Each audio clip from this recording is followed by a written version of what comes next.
Today is a follow along session where you're going to have the ability to try and improve your balance and your leg flexibility, therefore open up everything for high kicks. If your balance is terrible, you're not going to have great high kicks. If the leg flexibility is terrible, you're not going to have great high kicks. So we'll take about 10 minutes. And if you follow along with this once or twice a week for a month, I think you will see real improvement. The sponsor of our episode today is XMartial. Make sure you hit the link down below. You can save 10% with my promo code Gabriel Varga. They have such an assortment of shorts, rash guards, shin pads, gloves, fantastic quality. Had this for I think 2-3 years now. It's just going strong. So let's start off and let's just get this motion here. I want the hands in front, the legs about double shoulder width, just a little drop from side to side. It'll be a fast, easy way for you to get yourself warmed up. If you can't do this, you just don't need to go as deep. You just kind of do like that. But if you can get your toes elevated, that's even better. Start loosening up. Now we're just going to drop one knee down, transition to the other side. When you get down to the bottom, really push that hip forward. So you really maximize the hip flexor, stretching out. Let's get one more. Oh, you can use a chair, a wall, or nothing. And we're just going to swing our leg maybe about a foot behind the standing one and then up to max height. And switch other side. Stuff like this helps your balance. You might not be focusing on it that much, but it really does. Okay. This is where it starts to get a little bit harder. I'll give you a couple hip circles first. This is just more so for me. Whoa. Okay. If you need something for balance, again, take advantage. If you don't, you're going to grab your knee. You're going to keep your heel tucked right in tight to your glute. So you guys can see when you're square to me, my heel disappears. We don't want that. And then from there, start gently tugging upwards. My head will naturally tip back. Get to the max height. Try and hold it for 3, 2, 1. Other side. Again, we're working the balance here. Balance, the flexibility combining together. Good. One more time.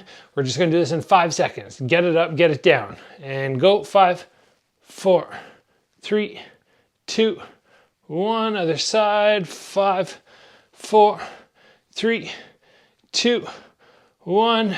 Good. Big step out. Use those elbows. Push your knees as wide apart as they'll go. Just hold it there. I'll shift the weight side to side. Let your hands slide down to your feet. And now see if you can straighten your legs out. If you can't, go as straight as possible. Okay, so let's start on some balance stuff. That was just a little warm-up stretch. Start on the balance. Well, this might not be the most important thing in training, right? We have the cardio, we have the technique, so many elements, but balance often gets forgotten, but it's not unimportant. So let's start by lifting the leg up to a front kick chamber. Hands can go out here if you require extra assistance, or up here if you're kind of like, oh, this is easy. Now to make this difficult, what we're going to do is we're going to elevate through the ball of the foot, come up and down. That was a bad example because I lost it. Up and down. You're going to try and just stick at the top just for that split second instead of going just like that. You can do 5 counts, little pause. And 1, 2, 3, 4,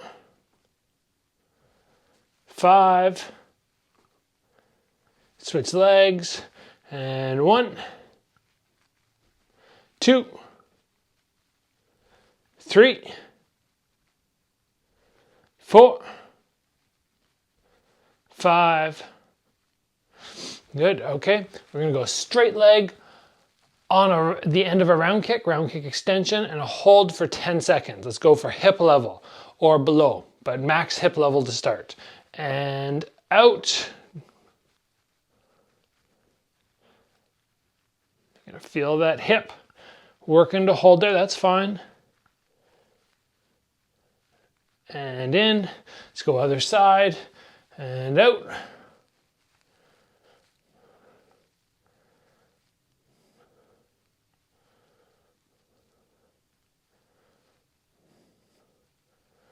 And down.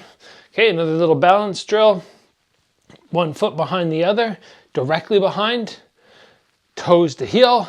Hands can come out slightly. We're going to elevate as high as we can through both of them. Just hold it there. 10 seconds. Try to avoid like lots of wobbling. Just try and lock it in. Max out the height so you couldn't even go another centimeter. Switch, other foot in the back. Connect the toe to the heel and elevate.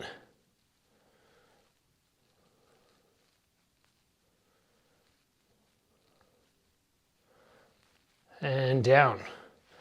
Okay, now let's start making these a little bit harder for you. Leg is going to come up. We're going to elevate through the ball of our foot and work on holding for 10 seconds. Don't even know if I'll be able to do this that well, but we're going to try. And up. 2, 3, 4, 5, 6, 7, 8, 9, 10, and switch.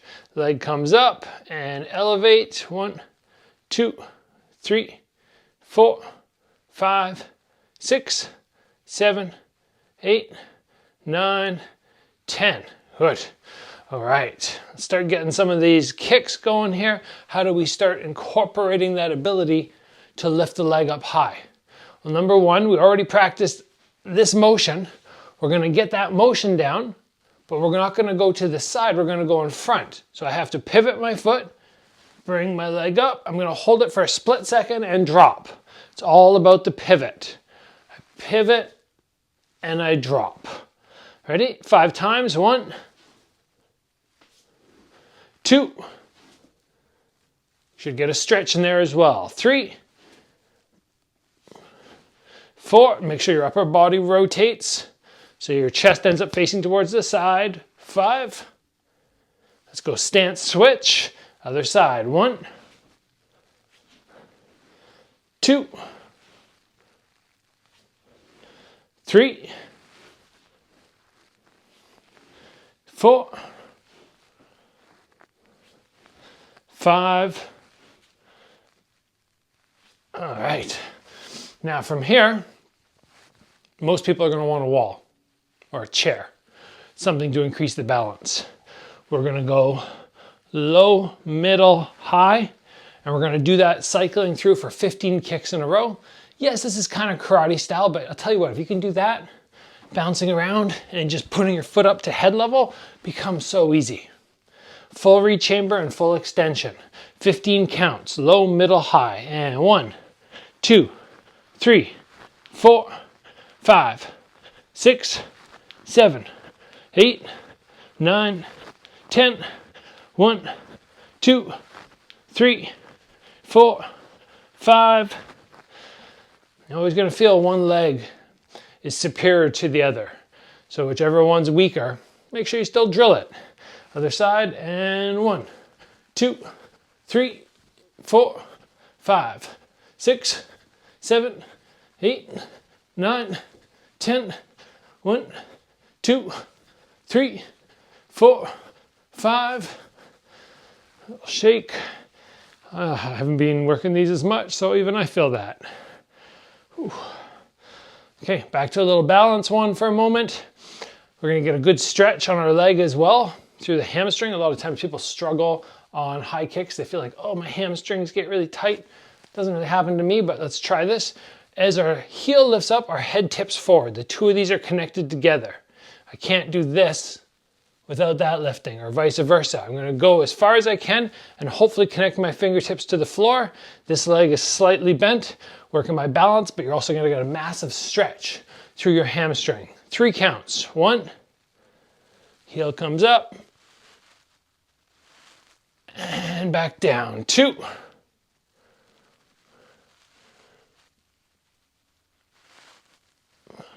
3,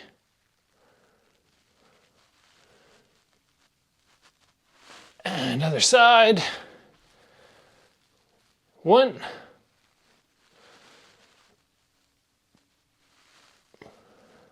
2,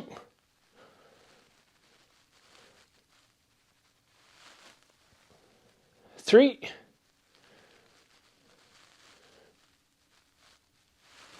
excuse me.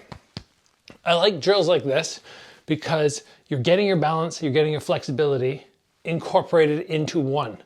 It's not like you have to go, okay, I'm gonna do just this, stretch out, okay, now I'll work that, combine the two together. One final drill. This might seem all very simple, but this stuff really helps. Really helps your balance, really helps the flexibility. You get those two down, all of a sudden you're gonna be snapping up high kicks and not coming out stumbling. Or if somebody catches your kick and they go to push you, you're gonna be able to maintain the balance, jumping out. Last one that I want us doing here is gonna be sticking the leg up. So whatever height you can manage, we throw our high kick and the leg just pauses midair. How long? Let's say half a second. Instead of me just going snap, I have to go, and I just get that little stick where the muscle has to max out, the flexibility feels maxed out. We're gonna go 5 per side, and let's go alternating legs. So 10 counts in total. Starting off the back leg, and 1, 2, 3, 4, 5, trying to get to head level, 6, 7, 8, 9, 10, and there we go. Whew, a little over 10 minutes. Got the legs limbered up, worked that balance, and hopefully feeling a little bit looser through there. Remember, executing a high kick is not always about, oh, I need to be the most flexible person or the most balanced person. A lot of times if you're struggling, it's technique, which is killing you. And the most common technical error that I see people make when I watch videos, I walk into a beginner class, is the shoulders and the hips not staying connected. Think of these two, from here to here, having to move together. If I go to throw my round kick and my shoulder stays back but my hip goes forward, it's not gonna work. It's got to be moving together. I'm here, I want my lead hip to move forward on a left round kick. Let's call it there, guys. Thanks for joining. I will see you back here soon for another video.